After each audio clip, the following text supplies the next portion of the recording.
momento de primero y segundo orden de superficie.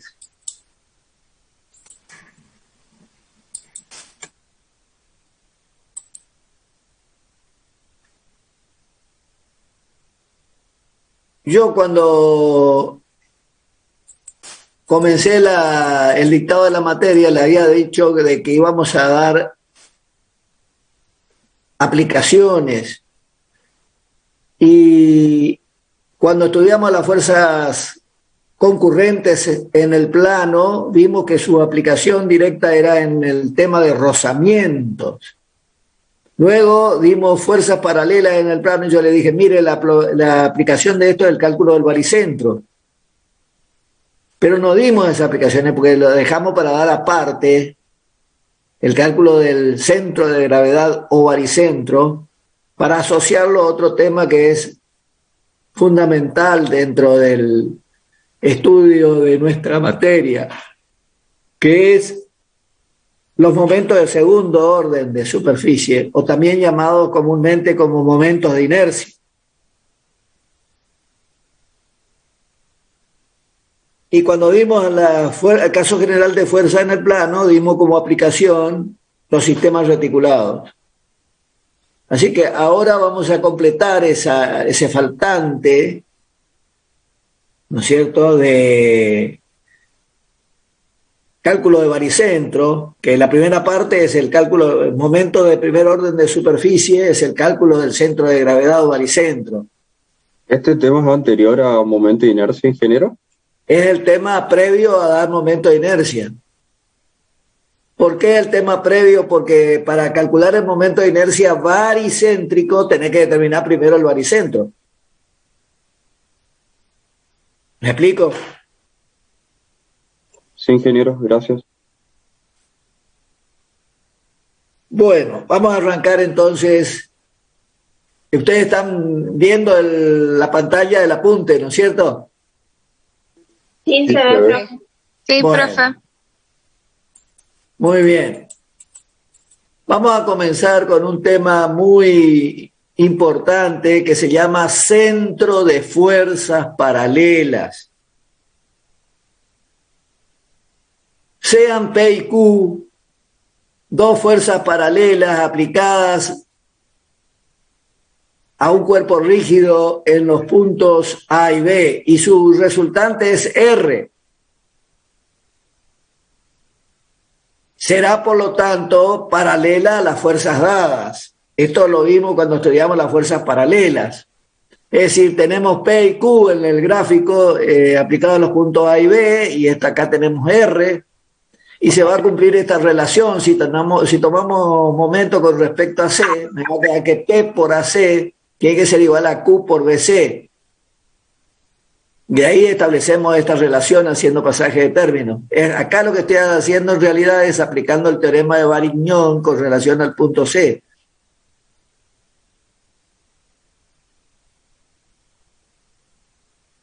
Es decir, si las fuerzas P y Q giran alrededor de su punto de aplicación un ángulo alfa, o sea que acá gira P alfa y acá gira P alfa, en su plano de acción, su resultante R girará evidentemente un ángulo alfa y pasará nuevamente por el punto C.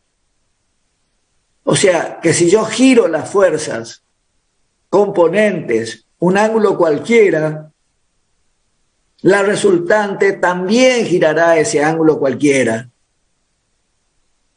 Pero el punto sobre el cual gira la resultante, que siempre es el mismo punto, recibe el nombre de centro de fuerzas paralelas.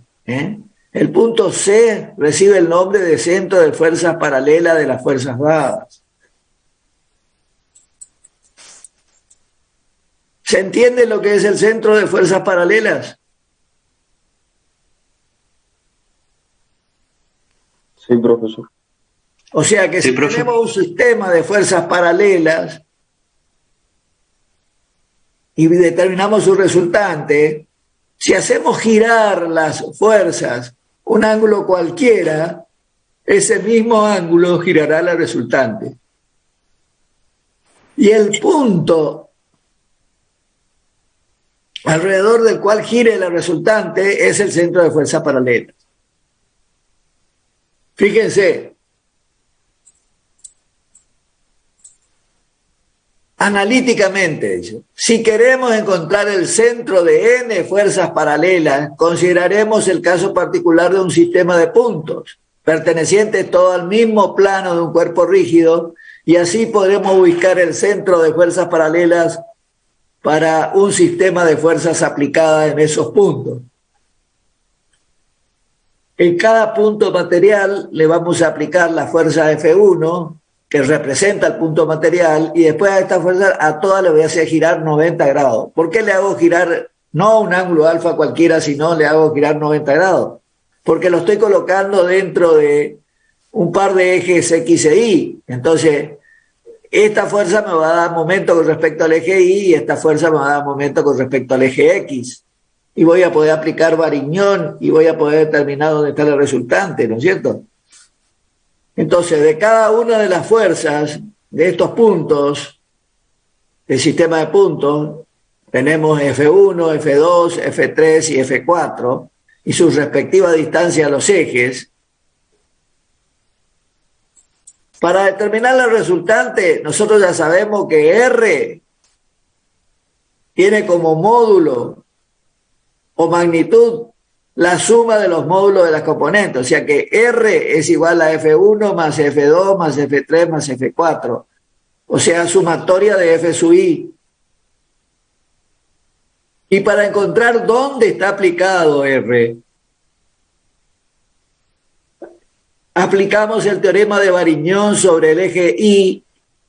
Tendremos, fíjense, si yo tomo un momento con respecto al eje Y, tendría F1 por X1 más F2 por X2 más F3 por X3 más F4 por X4 menos R por XR, ¿no es cierto?, igual a 0. Y de ahí despejo R por XR y lo paso positivo y me queda esto, que esto no es otra cosa que lo que dice acá abajo, sumatoria de F sub I por X sub I, variando I de 1 a N, y de donde podemos despejar XR. XR, ¿a qué va a ser igual ahora? A la sumatoria de los F sub I por X sub I sobre la sumatoria de F sub I. Esto que está acá es R. Y entonces descubro este valor que llamamos XR. Entonces sabemos que la resultante pasa por acá. Pero no sabemos dónde está el punto que es centro de... el centro de las fuerzas paralelas. Entonces, ¿qué hacemos? Tomamos momento de la misma manera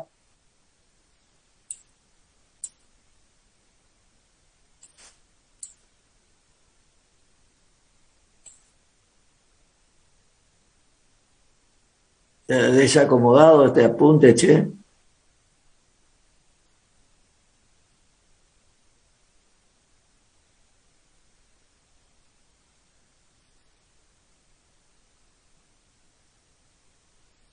Perdón, está faltando una...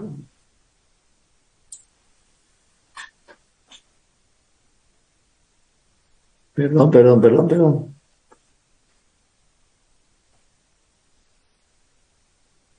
Parece que le está faltando unas hojitas a este apunte, no me di cuenta de chequearlo antes.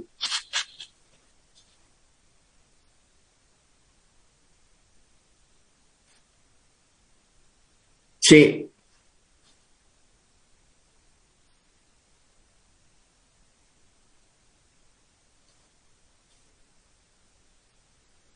Por la parte de I sub R, dice usted, profesor. Sí, no, lo que está faltando acá es una hojita.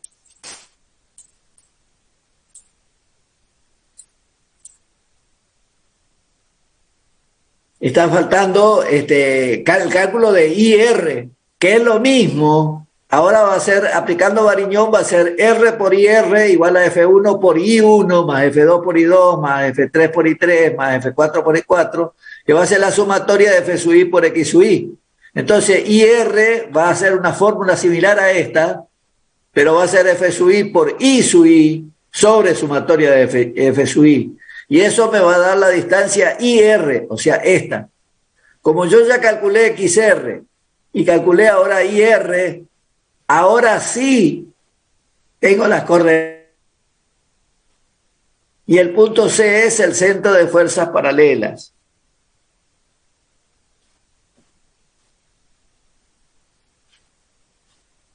Bueno,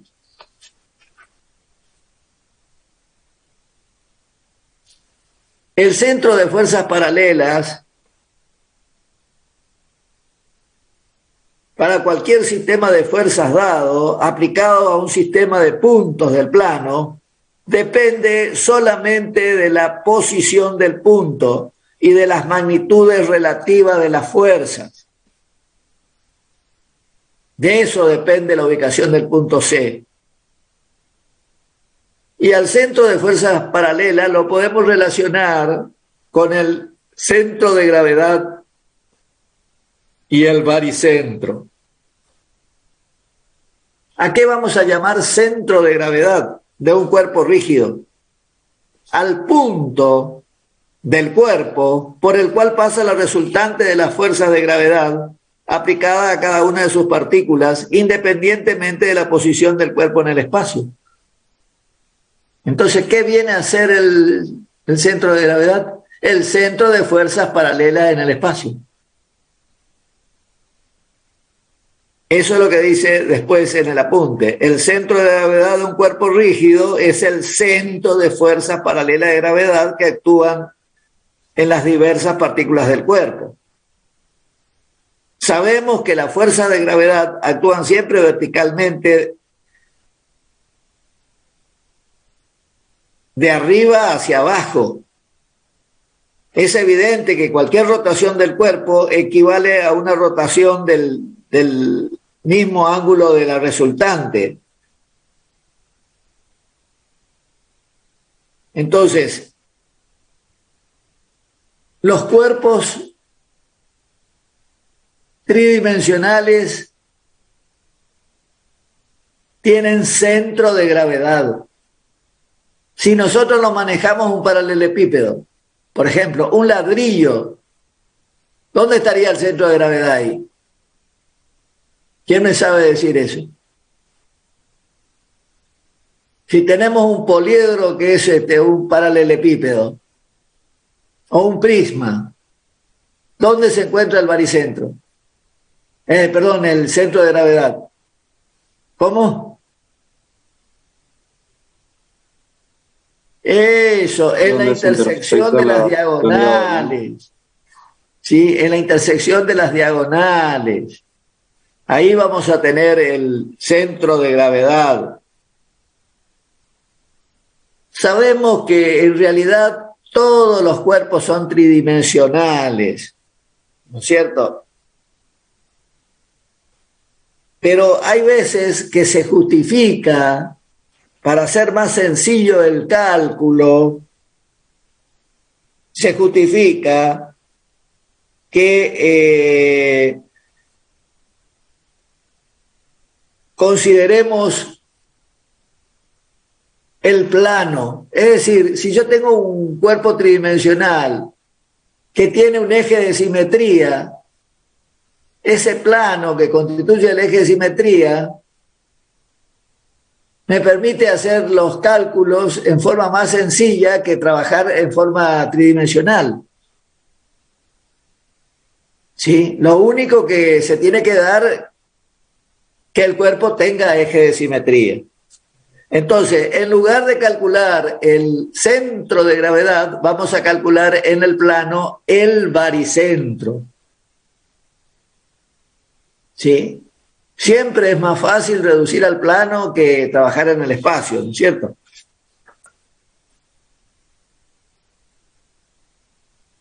¿Cómo le fue con la fuerza en el espacio? ¿Pudieron encarar los problemas o están perdidos? Por mi parte, pude, profesor. ¿Pudo? Así es. ¿Y los demás?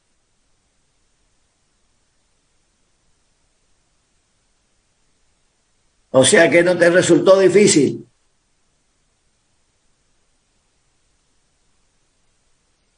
Bueno, me alegro porque a muchos les cuesta un montón. Entonces, si en lugar de considerar en el plano, consideramos si en lugar de considerar en el espacio, perdón, lo consideramos en el plano, esta situación se justifica plenamente en el caso de que los cuerpos se limiten a un plano o a una línea, que tengan un plano o eje de simetría. Fíjense, si consideramos el caso, esto es una moneda. Vamos a pensar que es una moneda, es decir, consideremos un ejemplo, dice una placa delgada, homogénea, de espesor uniforme. Si imaginamos y nos piden, por supuesto, calcular el centro de gravedad. Esto es una moneda, es un cuerpo, ¿no es cierto? Entonces, si nosotros agarramos una de las caras de la moneda y la dividimos en partecitas muy elementales, vamos a tener un pequeño prisma acá, ¿no es cierto? ¿Sí? En forma vertical vamos a tener un prisma. Podemos pensarlo en un prisma. Y cada uno de esos prismas la podemos representar por una fuerza. Entonces tenemos que el volumen de ese prisma se representa con una fuerza equivalente al volumen.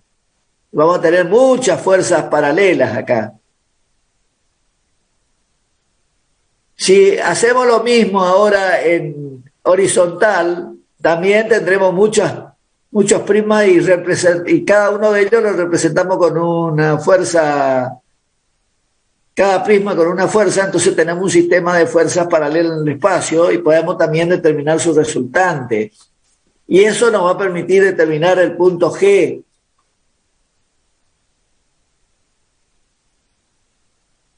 Pero más fácil sería si yo, por ejemplo, venga acá hay una línea de puntos. Este es el eje, el plano medio. Esta moneda tiene un plano medio. Es decir, es como si yo por G sacara una laminita muy finita que es el plano. ¿Cómo lo definimos el plano? Tiene dos dimensiones el plano, ¿no es cierto? Tiene solo X, Y, Z vale 0. Por lo tanto, es una superficie ideal.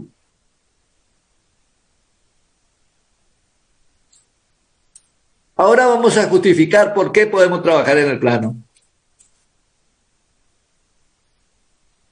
Fíjense, esta moneda vamos a suponer que sea de cobre y que el cobre tiene un cierto peso específico que vamos a llamar ρ.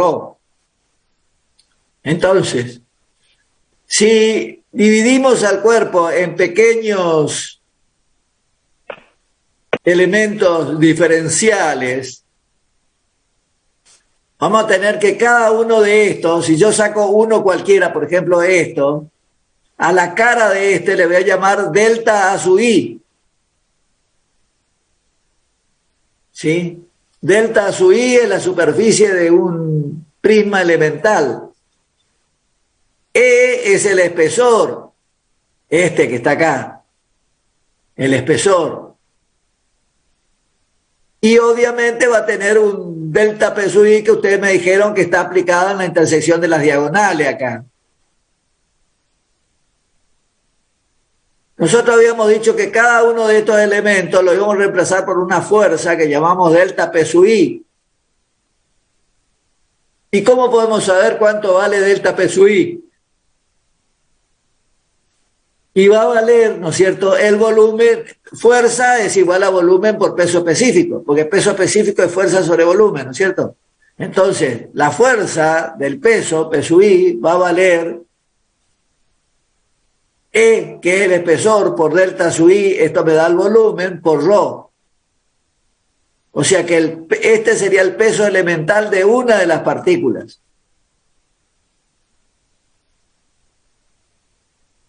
Si aplicamos el teorema de Marignón con respecto al eje Y, ¿qué vamos a tener?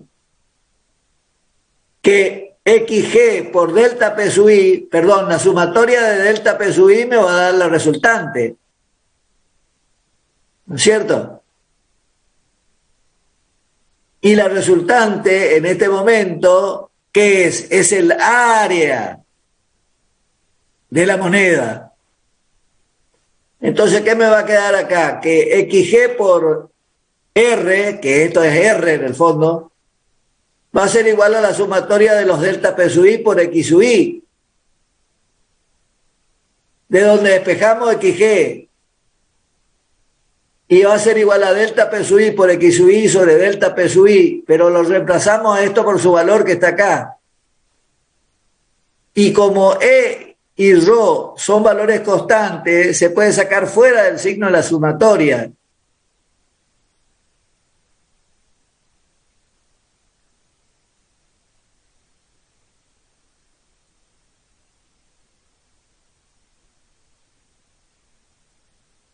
Igual que acá. Entonces tengo XG y G, que son estas las coordenadas de G. O sea, las coordenadas del baricentro.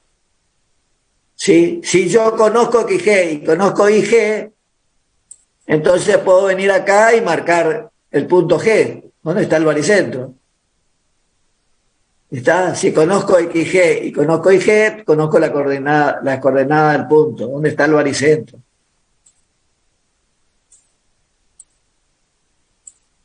Llegamos a la conclusión que para el caso de la placa o moneda, la posición del centro de gravedad depende solo de la forma de la superficie media. O sea, acá en lugar de plantear esto como un problema de fuerza en el espacio, lo hicimos como un problema de fuerza en el plano, fuerzas paralelas, ¿no es cierto? Dijimos que la figura podía tener un plano de simetría o un eje de simetría. Cuando tenemos eje de simetría, tenemos el cálculo de baricentro de líneas. Vamos a ver cuándo es este caso. Si consideramos el caso de un alambre delgado, homogéneo, de sección transversal uniforme y cuyo eje está contenido en su plano, fíjense, esta línea de punto es el eje del alambre. Bueno, yo puedo reemplazar el alambre por el eje para calcular el baricentro.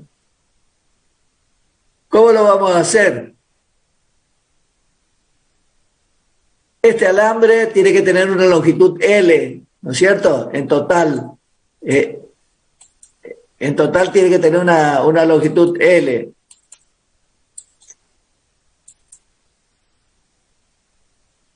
A esa longitud L la vamos a dividir en segmentos muy chiquititos que vamos a llamar delta LI.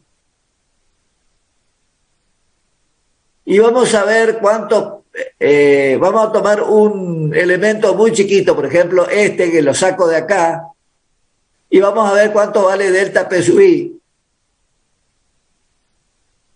Dijimos que el alambre era de sección uniforme, por lo tanto tiene un área acá.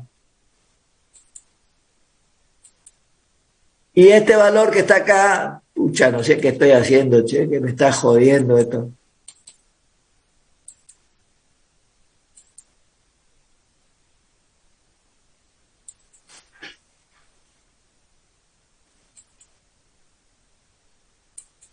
Tiene siempre que tocar en la parte azul de vuelta, profesor. Y se va, tocándole la parte azul se va. Así es, o sea... Bueno, entonces tengo el área y tengo la longitud. Para delta P sub I va a valer nuevamente peso específico igual a peso por volumen, entonces el peso, la fuerza, el peso es igual a ρ por delta LI. ¿Estamos de acuerdo? Pero resulta de que el volumen es igual al área por la longitud. Por eso puse ρ por área por delta LI. ¿Se entiende esto? Ahora aplico el teorema de Variñón y digo que XG por la sumatoria de los delta LI, por la sumatoria de los delta P1, tiene que ser igual a la sumatoria de los delta P sub I por X sub I. Donde esto ahora lo paso dividiendo acá, pero la sumatoria de los delta P sub I, ya sabemos que es ρ por A, que estos son constantes, salen fuera del signo, por delta LI. Y acá P sub I los reemplazo por este valor otra vez, y A y ρ salen afuera, porque son constantes. Entonces se pueden cancelar lo que está en el numerador y el denominador, y nos queda finalmente que XG es igual a sumatoria de delta LI por X sub I sobre sumatoria de delta LI. Y razonando de igual manera, sacamos IG. Entonces, vamos a sacar cuál es la conclusión ahora. Llegamos a la conclusión que para el caso del alambre delgado, la posición del centro de gravedad depende solamente de la forma de la curva de su eje. Y encontramos dos juegos de fórmula. El que me permite el cálculo del baricentro de una figura que está en el plano o superficie, y las fórmulas que me permiten el cálculo del baricentro de una línea.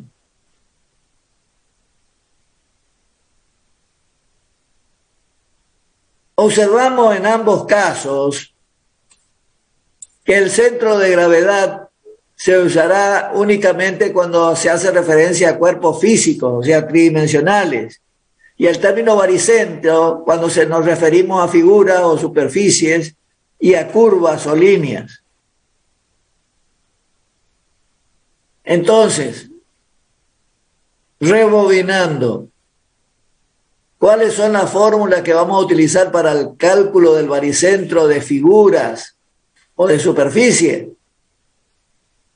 XG igual a sumatoria de A sub I por X sub I sobre sumatoria de A sub I. ¿Y cómo vamos a hacer en la práctica? Supongamos que en la práctica nos den una L. Vamos a suponer una L. ¿Cómo lo vamos a hacer? A la L la vamos a dividir en dos rectángulos, ¿sí? De los cuales nosotros vamos a conocer fácilmente su baricentro, porque está en la intersección de las diagonales, ¿no es cierto? Y vamos a conocer la distancia X sub I y sub I, vamos a conocer el valor de la superficie. El valor de la superficie es como si fuera la fuerza. Y vamos a aplicar esto de que A sub I por X sub I, sumatoria de A sub I por X sub I sobre sumatoria de A sub I, me da XG. Y para el caso de la línea, en lugar de tomar superficie, tomamos longitudes elementales. Por eso, en lugar de ser sumatoria de A sub I, es sumatoria de LI. Lo único que cambia es, donde estaba A sub I, ahora pasa a ser LI.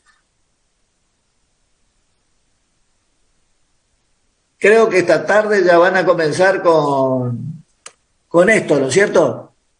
Con el cálculo del baricentro. ¿Terminaron ya con la práctica con fuerza en el espacio? Hola. Sí, profesor. Sí, profesor. Sí, profesor, terminamos. Bueno, entonces, para calcular el baricentro hay varias formas para hacerlo. La primera forma es la que terminamos de explicar ahora.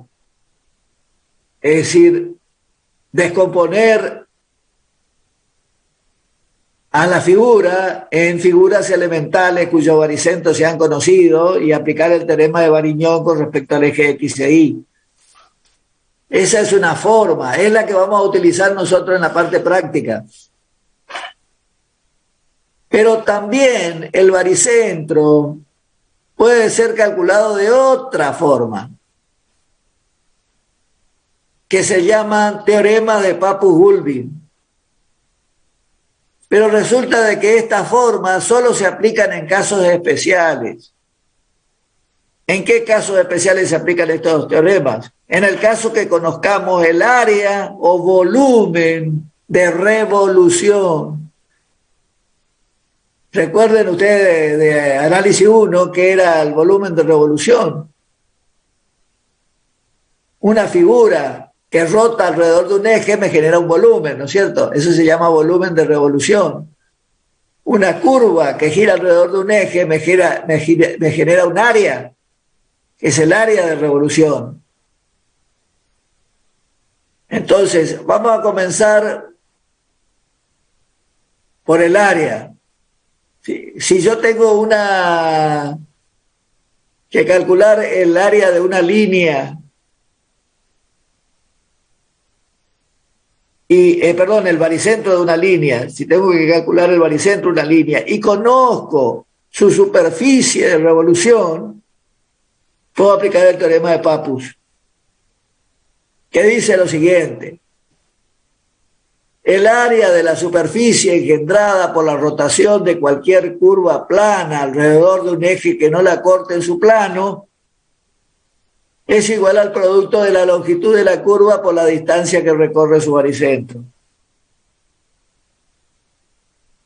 ¿Cómo se interpreta esto? Bueno, tenemos los ejes X e Y, tenemos una curva de longitud L, esta es la longitud L que tiene esta línea, ¿no es cierto? Y nosotros necesitamos conocer dónde está ubicado el punto G. Bien, para eso vamos a dividir a la longitud L en partes elementales y a cada una de estas yo puedo considerar a la curva, ¿no es cierto?, como la sumatoria de estas partes elementales, tan chiquititas como yo quiera. Entonces, si yo tomo este delta LI tiene una ordenada I sub I, que es esta. Si hacemos girar un ángulo alfa al cuerpo, esto me va a generar un área, ¿no es cierto? Una recta que se mueve me genera un área. Y a esto acá vamos a llamar delta área. ¿Y cuánto vale ese delta área que se genera ahí? Y el delta área, ustedes saben que va a valer, esto es un rectángulo. Base por altura. Y esta altura es una curva. Entonces, esta curva vale el radio por el ángulo. El radio es I sub I y el ángulo es alfa. Quiere decir que esta área va a ser igual a delta L sub I, que es la base, por alfa por I sub I, que es la altura.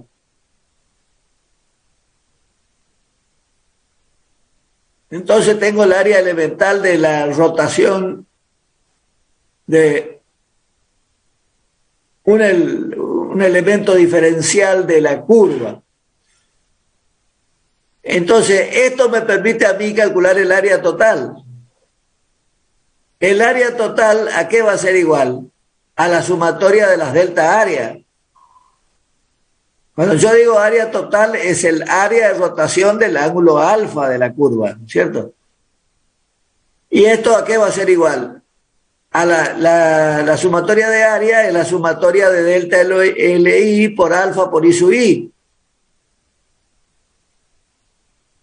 ¿No es cierto? Que es lo que escribimos acá. Pero alfa es el ángulo de rotación, es un valor constante, puede escribirse fuera del signo de sumatoria. Y me quedaría acá sumatoria de delta sub I por I sub I. Y esta expresión no es otra cosa más que IG por delta LI. Y la sumatoria de delta LI es L. Entonces, ¿qué me queda acá? Que el área de rotación generada por una curva plana que no la corta en su plano es igual al producto de la longitud L de la curva por este valor que está acá, que es la distancia que recorre su baricentro. Esto sería entonces para línea. Ya vamos a hacer un ejemplito. Igual análisis podemos hacer para un cuerpo.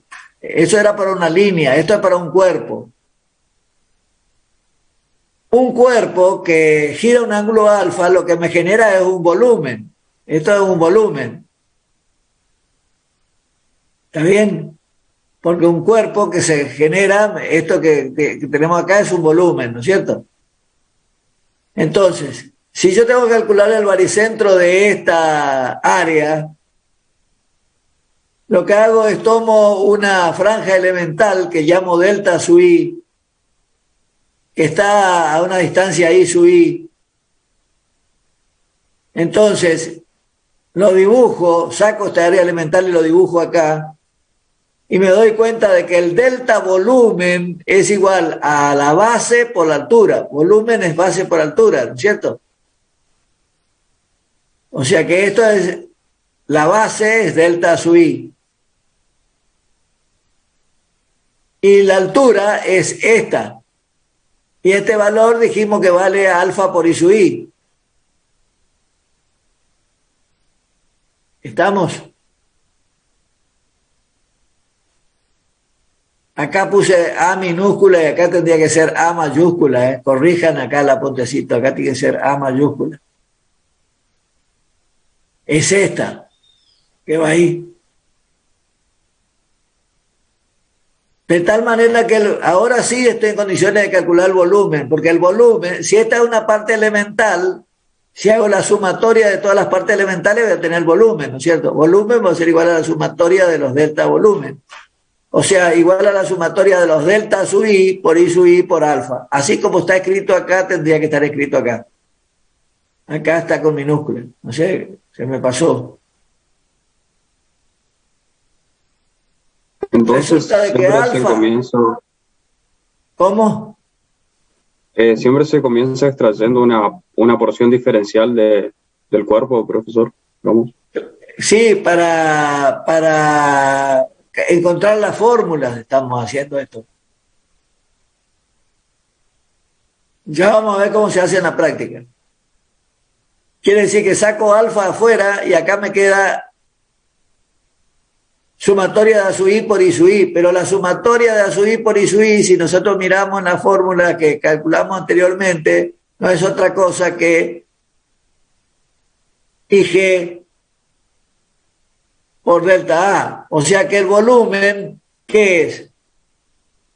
El volumen generado por la rotación de una curva plana alrededor de un eje que no la corta en su plano es igual al área de la superficie por la distancia que recorre su baricentro. Este es el área de la superficie por la distancia que recorre su baricentro. Vamos a ver dos aplicaciones muy sencillas. Dice, el teorema de Pappus puede aplicarse ventajosamente para localizar el baricentro de una curva o de una figura plana si se conoce el área o volumen de revolución correspondiente. Si no conocemos eso, no podemos aplicar Pappus. Vamos a un ejemplo.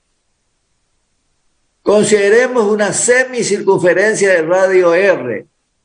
La circunferencia es el anillo, ¿no es cierto? ¿Está bien? Es la línea. Si yo tengo esta línea de radio R y hago pasar por el centro O de la línea, el eje X y el eje Y,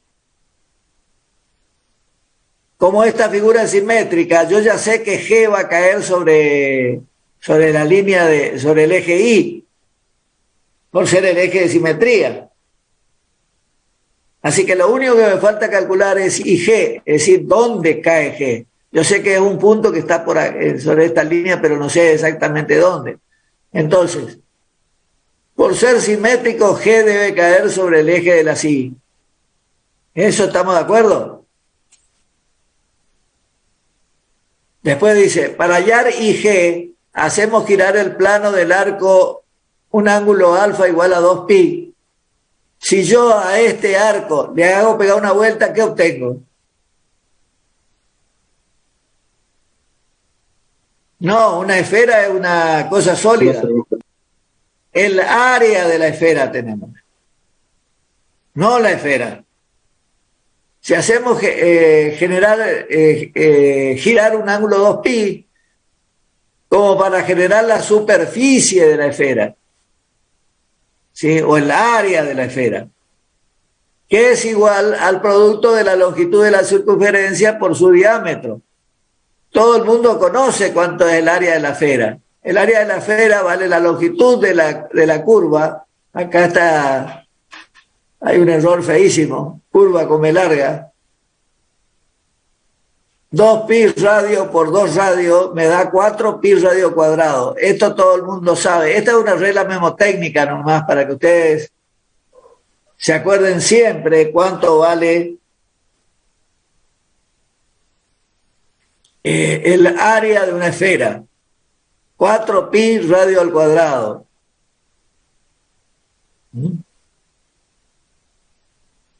Entonces, si yo conozco este valor, este es el área de la esfera, entonces sí puedo aplicar. Entonces tengo que 2pi por pi r por ig, este 2pi sería alfa.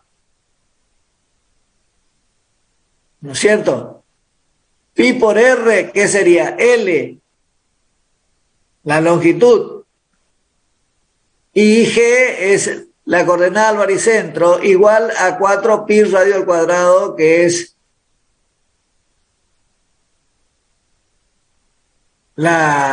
el área o figura engendrada, de donde podemos simplificar el 4 con el 2, me queda 2 acá, el pi con el pi, el r con el cuadrado, y despejando IG me queda 2 radios sobre pi. O sea que esta distancia que está acá es equivalente a 2 radios sobre pi. Ojo que no hace falta calcular XG. ¿Por qué no hace falta calcular XG? Porque la figura dijimos que era simétrica. Entonces, sí o sí G tiene que caer sobre este eje. Entonces, solo calculo IG. ¿Se entiende este ejemplito? ¿Me quieren preguntar algo? Se entendió, profe.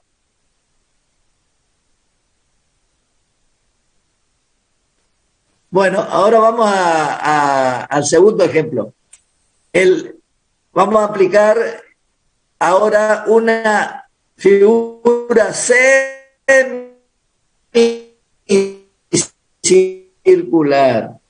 Ahora esto es toda la superficie, por eso lo rayé. Si le hago pegar una vuelta completa, ¿qué obtengo acá?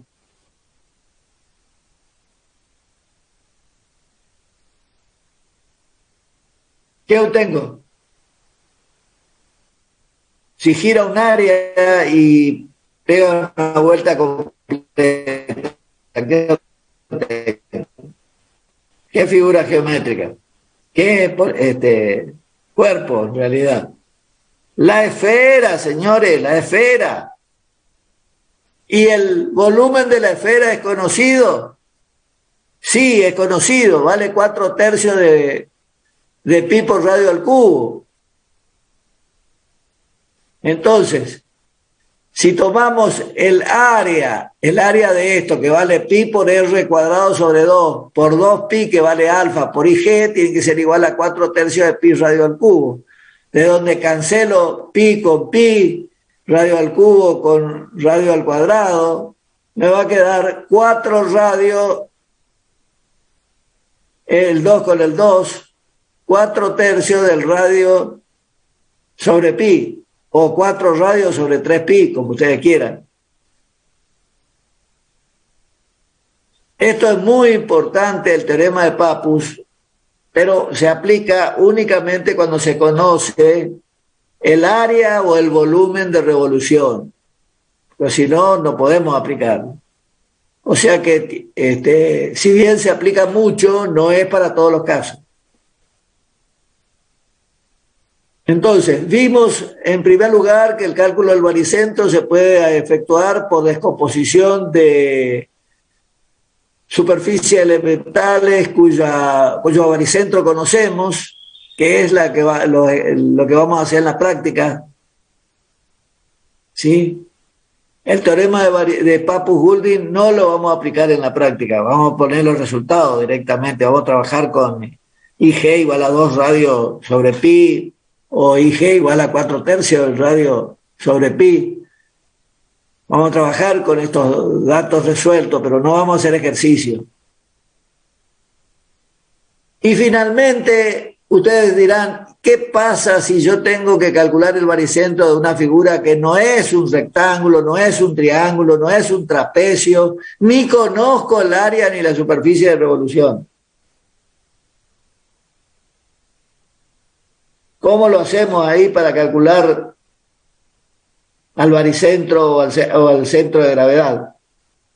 La única manera que tenemos ahí es recurrir al análisis matemático y calcular el baricentro por integración.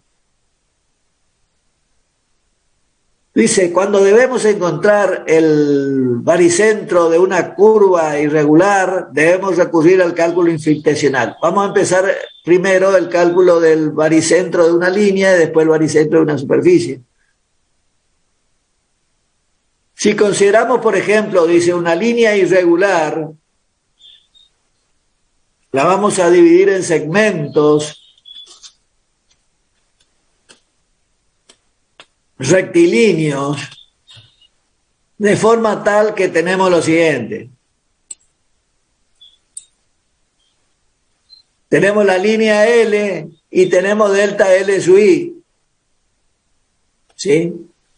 Ya que nosotros acá, ¿qué estamos considerando? Fíjense, consideramos el ejemplo de una línea irregular. La dividimos en segmentos rectilíneos de manera que la curva la podemos considerar como el límite al que tiende la serie de segmentos rectilíneos.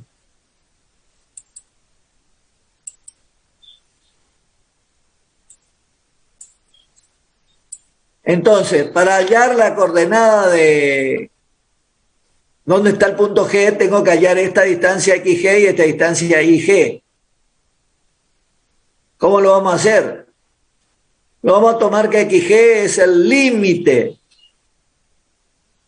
para delta L1 tendiendo a 0 de la sumatoria de los delta L1 por X1 o de los delta LI por X sub I, si lo tomamos en caso generalizado.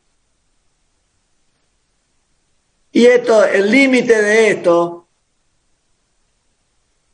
estudiamos en análisis matemático que no es otra cosa que la integral a lo largo de la línea de X por el diferencial de L. Dividido, dice, el límite para delta I tendiendo a 0 de la sumatoria de los delta I. Y esto no es otra cosa que la integral a lo largo de L del diferencial de L.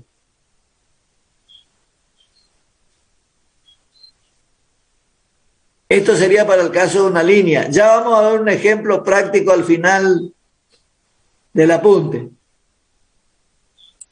¿Cómo sería acá? Y para el caso de una figura plana, irregular, la dividimos en áreas elementales de delta sub I. Entonces, para calcular XG y G, recurrimos al análisis matemático, que XG va a ser igual a la sumatoria para delta A sub I tendiendo a 0 de la sumatoria de los delta sub I por X sub I. Y esta expresión no es más que la integral definida, ¿no es cierto?, a lo largo del área de X diferencial del área sobre la integral del área.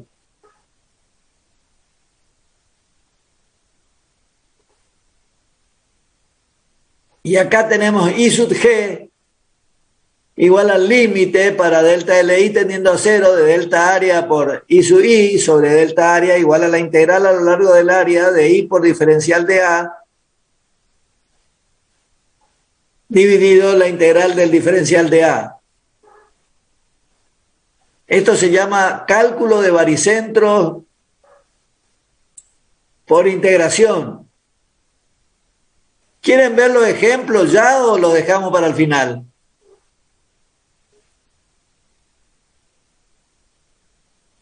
Sí, profe, ahora. Bueno, los ejemplos están acá.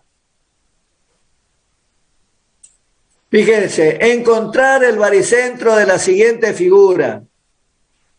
Y me dan una curva y igual a 4 menos x cuadrado. Esta es una parábola que tiene las ramas hacia abajo, ¿sí? Para x igual a 2 y igual a 0, quiere decir que tengo que calcular el baricentro de toda esta superficie sombreada. Bueno, lo primero que tenemos que hacer es calcular el área. Para calcular el área, tomamos una partecita elemental que tenga un ancho diferencial de x. Y por altura y. Y era el valor medio. ¿Sí? Si yo tomo la mitad de este, diferencial de x por y me va a dar la diferencial del área. ¿Está bien? ¿Se acuerdan esto cuando dimos en análisis 1 Sí, la profe. función área? Sí, profe. ¿Sí? O sea que el diferencial del área es y por diferencial de x. Ahí yo conozco una partecita elemental, el área elemental que forma parte de esta parábola. Entonces, ¿cuánto es el área total? Y el área total va a ser la integral definida entre 0 y 2 del diferencial del área. ¿Estamos? O sea, la integral entre 0 y 2 de y por diferencial de x, que es esto que está acá, en el fondo es el diferencial del área, lo reemplazo. Pero y es la función 4 menos x al cuadrado por diferencial de x. Y esta es una integral que se resuelve por descomposición. Integral entre 0 y 2 de 4 diferencial de x por la integral entre 0 y 2 de x cuadrado diferencial de x. Resolver esta integral es muy sencilla. Esta integral es 4x, ¿no es cierto? El 4 que es constante lo saco afuera y a x le hago variar entre 0 y 2.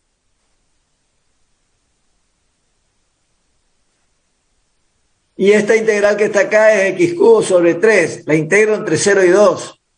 Entonces me da 8 menos 8 tercios igual a 16 tercios. Quiere decir que el área es 5,333 unidades de área. ¿Estamos de acuerdo cómo calculé el área?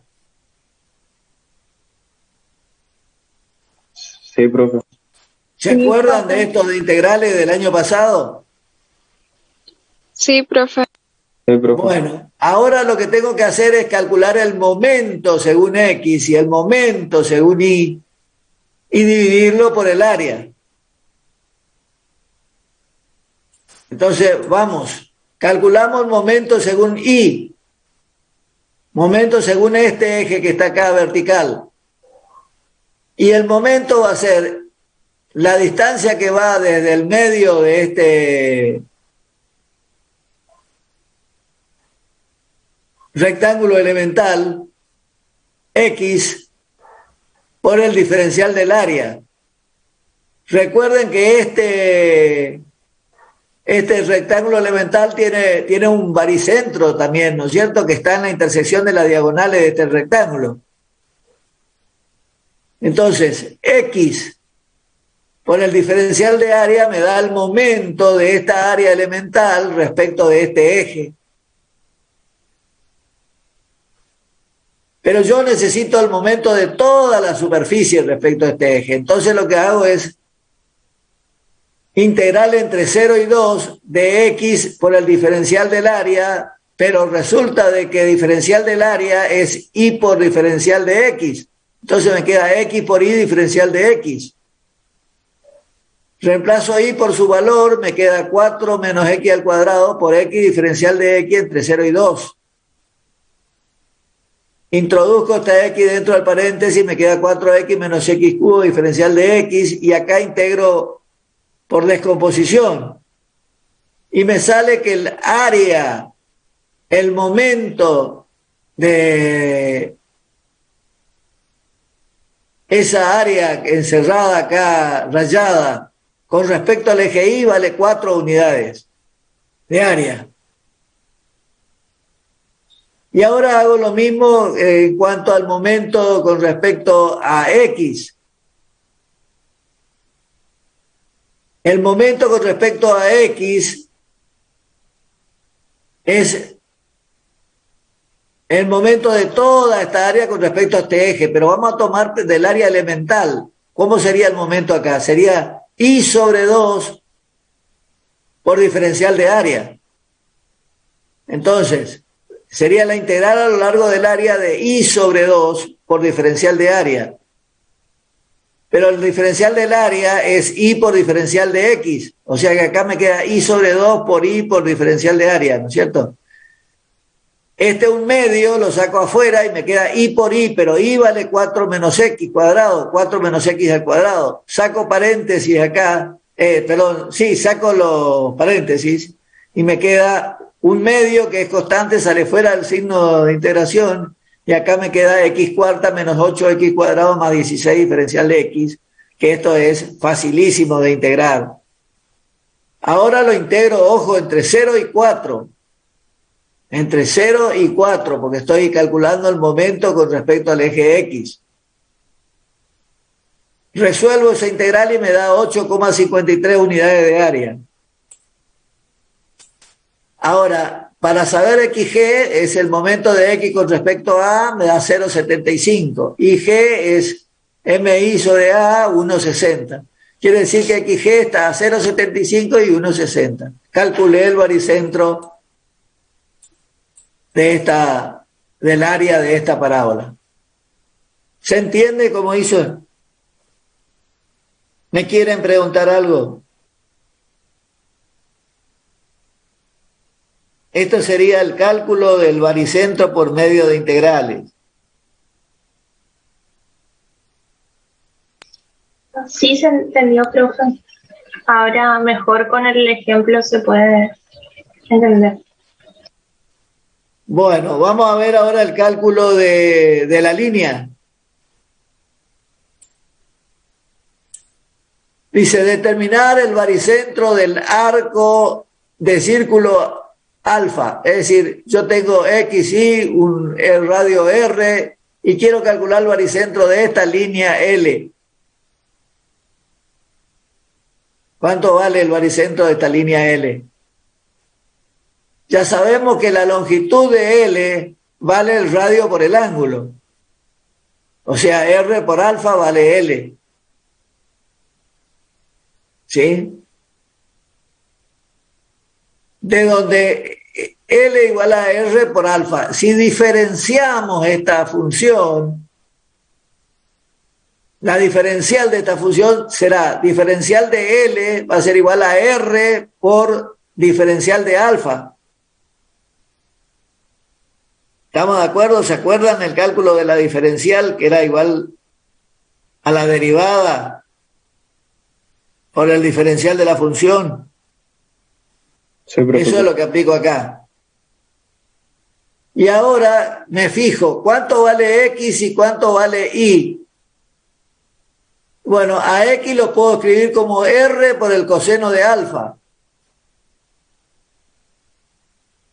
¿Sí? Y ahí lo puedo escribir como R por el seno de alfa. ¿Estamos de acuerdo? Y ahora aplico las fórmulas, que era la integral, xg era la integral a lo largo de la longitud de x diferencial de L sobre la integral de L de diferencial de L. Esta es la longitud de la curva.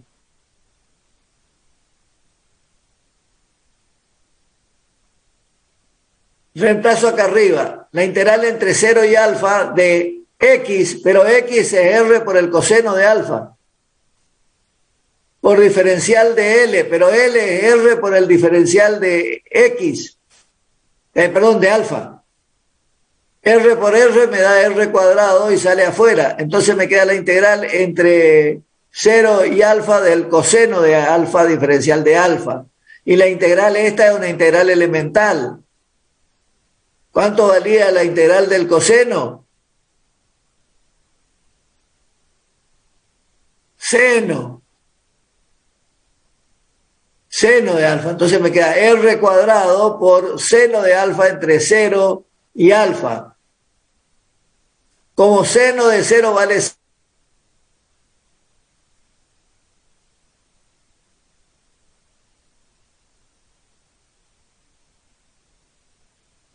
alfa.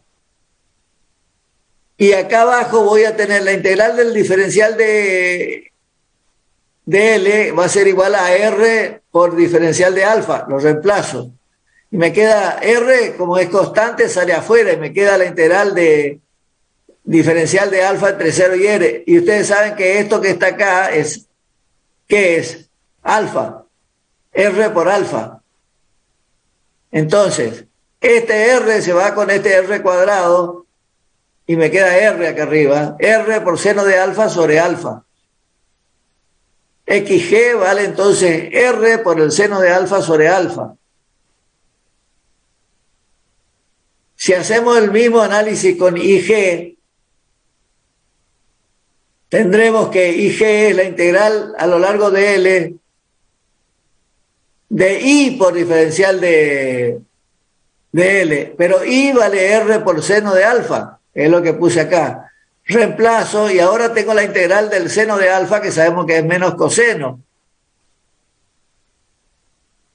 Y acá la integral esta es la misma que está acá abajo, sabemos que esto es R por alfa, donde este R cuadrado se va a ir con este y me va a quedar R menos coseno de alfa más 1, que es la resolución de Barrow acá. ¿Sí? Que reacomodando se puede escribir como R igual a 1 menos coseno de alfa sobre R. Entonces, este va a ser el baricentro, la coordenada XG, y esta es la coordenada IG.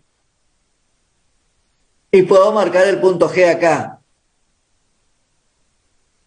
Caso particular. ¿Qué pasa si en lugar de ser un ángulo alfa cualquiera, tomamos alfa igual a pi sobre 2? Si alfa fuera pi sobre 2, tendríamos el cuarto de círculo. Si reemplazamos en esa fórmula genérica acá R, en lugar de poner de alfa ponemos pi sobre 2 sobre alfa pi sobre 2, ¿qué me queda acá? R por 1, ¿por qué? Porque el seno de 90 vale 1 sobre pi sobre 2, o sea que esto es 2 radios sobre pi.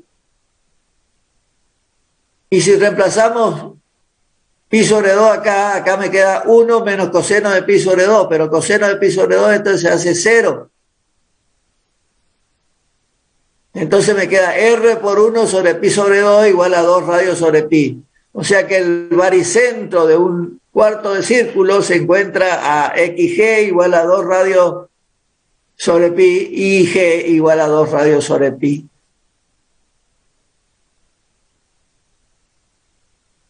¿Se entiende esto?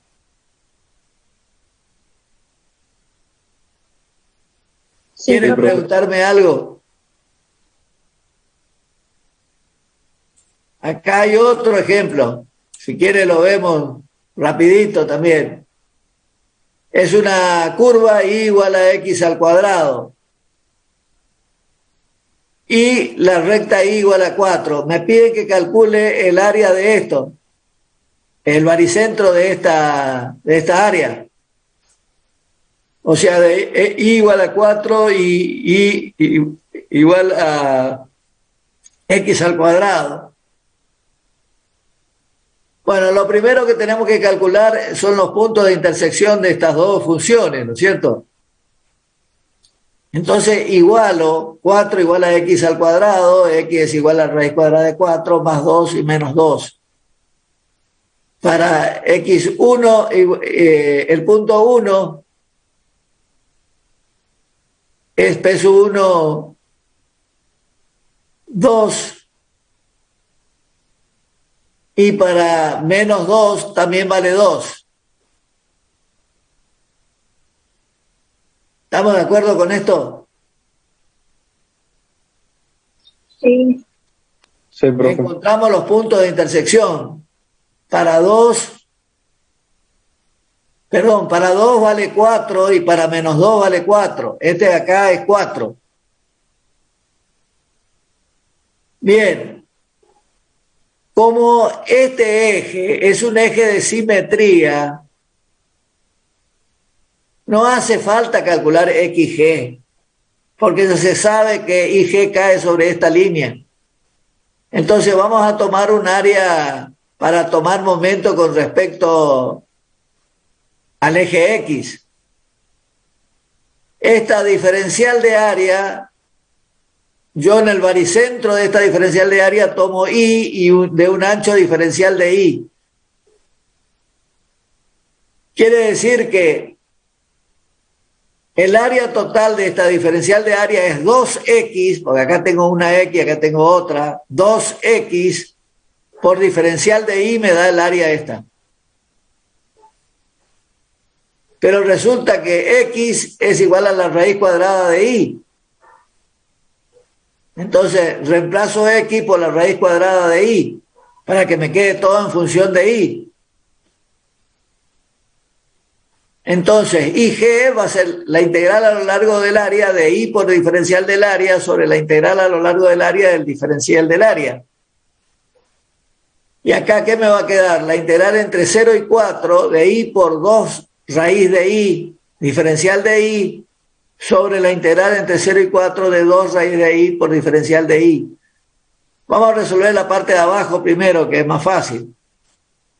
2 raíz de I, el 2 sale fuera del signo integral y me queda I a la 1/2 acá. ¿Sí? ¿Y esto cómo se integra? Esta es la integral de x a la m, ¿no es cierto? M más 1 sobre m más 1. O sea que 1/2 más 1 es 3/2. 3/2 sobre 3/2 sería esto, ¿no es cierto? Lo que me da a mí 4/3, porque acá tengo un 2. Entre 0 y 4. Si yo resuelvo esto, me da 32/3. Y acá arriba, en el numerador, tengo I por esto. Entonces me queda I, como el producto de, acá aplico propiedad de las potencias, I a la 1 por I a la 1/2 es como si yo tuviese I a la 3/2, ¿no es cierto? Le sumo 1, 5/2. Si le sumamos 1 a esto, tenemos 5/2. 5/2 es lo mismo que escribir 4, como acá tengo 2, 4/5. Entonces me queda I a la 5/2 entre 0 y 4. Y esto me da 126 sobre 5. Y el resultado de esto es 2,4. Entonces, ¿cuál es la conclusión? De que a 2,4 de acá se encuentra G. Y G no lo calculo porque es simétrica.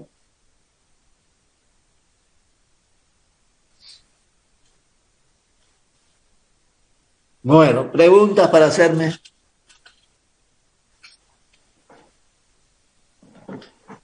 Profe, ¿por qué acá dividió para hallar ¿por qué dividió arriba y diferencial de A y abajo de vuelta diferencial de A? Sí, porque este es el momento con respecto al eje X, este es el área. Lo mismo que hicimos acá arriba, señorita.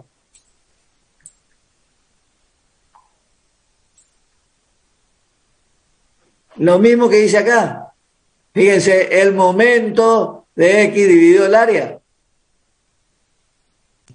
Sí, Sino sí, que sí. acá yo no, lo que hice es calcular en la parte de abajo, como este valor es el mismo para calcular X, G y G, acá hice, calculé el área primero y después calculé los momentos y los dividí. Sí, Acá lo sí, hice sí. todo junto. ¿Por qué? ¿Por qué lo hice todo junto? Porque X no calculo, entonces calculo Y directamente. No tenía sentido calcular esto aparte, porque tenía que hacer una sola vez esto.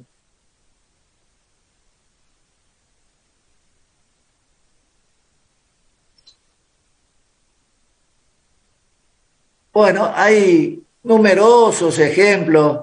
Hay un libro muy lindo que es el Manual Shawn. No sé si ustedes ya lo vieron. Desgraciadamente ahora creo que no pueden ir a la biblioteca a consultar con ese libro. Tiene muchísimos ejercicios de cálculo de baricentro por integrales. Algunos son realmente llamativos. Estos son los más sencillos. Para eso hay que recordar todo lo que estudiamos en análisis 1, ¿no es cierto? Cálculo de integrales.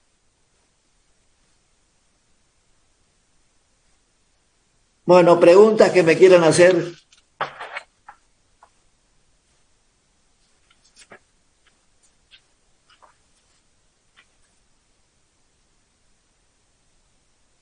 ¿Hay alguien que me quiere preguntar algo?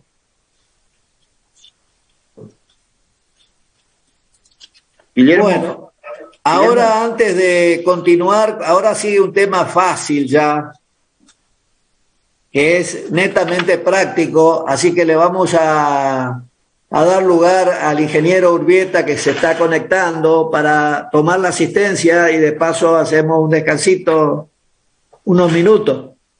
Y ustedes pueden pensar, hacerme las preguntas que quieran cuando regresamos. Adelante, Mario, por favor. Sí, sí. Buenos días, alumnos. Vamos a hacer una cosa, vamos a tomar la metodología que cuando lo nombro, prenden la cámara, así nos vamos conociendo, alumnos.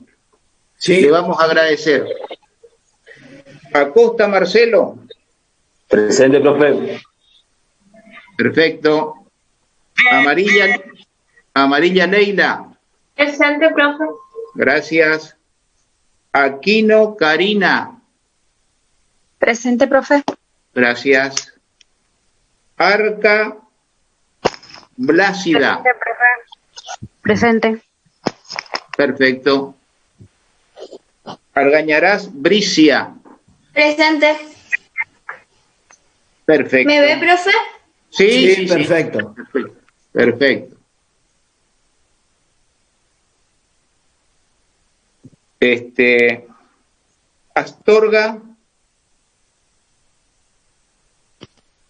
Astorga.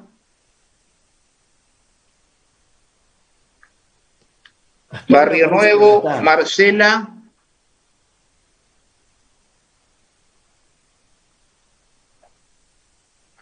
Barrios, Silvina Melisa. Presente, profe. Gracias. Benítez Carmina. Presente, profe. Gracias. Bogado José Domingo. Presente, profesor. Bien. Bogarín Alexis.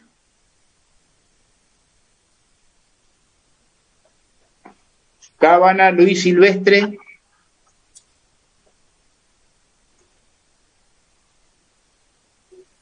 Cabral Ricardo.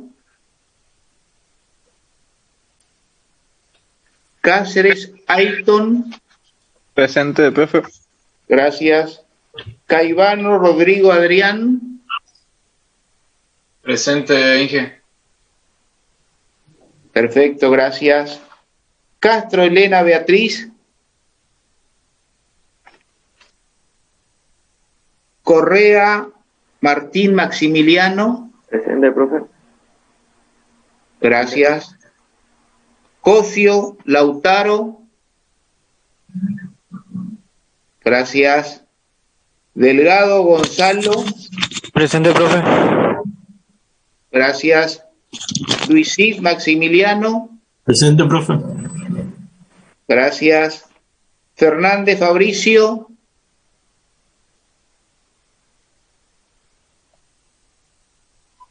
Flor Sandro. Presente, profe. Presente. Flor Sandro, no se te deche. Acá estoy. Ahí estamos. Galarza Francisco. Presente, ingeniero. Gracias. Galván Miguel.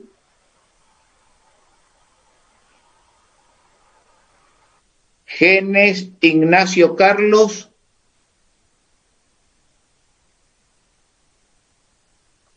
Gómez Clotilde. Presente, profe. Gracias, Gómez. Gómez Agostina. Presente, profe. Gracias. Gómez Machado.